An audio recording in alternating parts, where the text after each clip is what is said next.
Premier league 2026ರಲ್ಲಿ ಯುವ batter Vaibhav Suryavanshi ಸಿಡಿಲಬ್ಬರದ batting ಮೂಲಕ ಹೊಸ ಇತಿಹಾಸ ನಿರ್ಮಿಸಿದ್ದಾರೆ.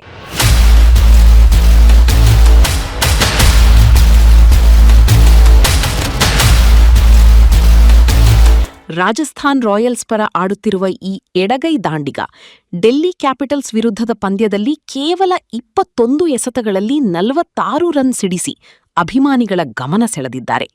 ಅವರ ಈ ಇನ್ನಿಂಗ್ಸ್ನಲ್ಲಿ 3 ಭರ್ಜರಿ ಸಿಕ್ಸರ್ ಹಾಗೂ 5 ಬೌಂಡರಿಗಳು ಸೇರಿದ್ದವು.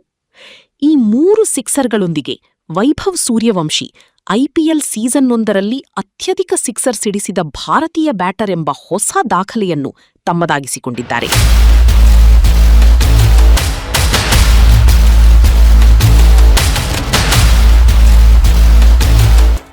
ಈ ಹಿಂದೆ ಈ ದಾಖಲೆ ಸನ್ರೈಸರ್ಸ್ ಹೈದರಾಬಾದ್ ತಂಡದ ಅಭಿಷೇಕ್ ಶರ್ಮಾ ಹೆಸರಿನಲ್ಲಿತ್ತು.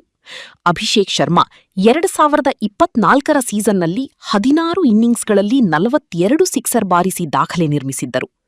ಆದರೆ ವೈಭವ್ ಸೂರ್ಯವಂಶಿ ಈ ಬಾರಿಯ ಸೀಸನ್ನಲ್ಲಿ ಕೇವಲ 12 ಇನ್ನಿಂಗ್ಸ್ಗಳಲ್ಲಿ 43 ಸಿಕ್ಸರ್ ಸಿಡಿಸುವ ಮೂಲಕ ಹಳೆಯ ದಾಖಲೆಯನ್ನು ಧೂಳಿಪಟ ಮಾಡಿದ್ದಾರೆ. ಅವರ ಸಿಡಿಲಬ್ಬರದ ಬ್ಯಾಟಿಂಗ್ಗೆ ಕ್ರಿಕೆಟ್ ಅಭಿಮಾನಿಗಳು ಸಿಕ್ಸರ್ ಸುಲ್ತಾನ್ ಎಂದು ಬಿರುದು ನೀಡಿದ್ದಾರೆ.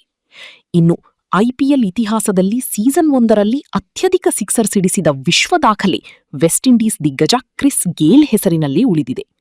ಗೇಲ್ 2012ರಲ್ಲಿ ರಾಯಲ್ ಚಾಲೆಂಜರ್ಸ್ ಬೆಂಗಳೂರು ಪರ ಆಡಿದಾಗ 59 ಸಿಕ್ಸರ್ ಬಾರಿಸಿದ್ದರು.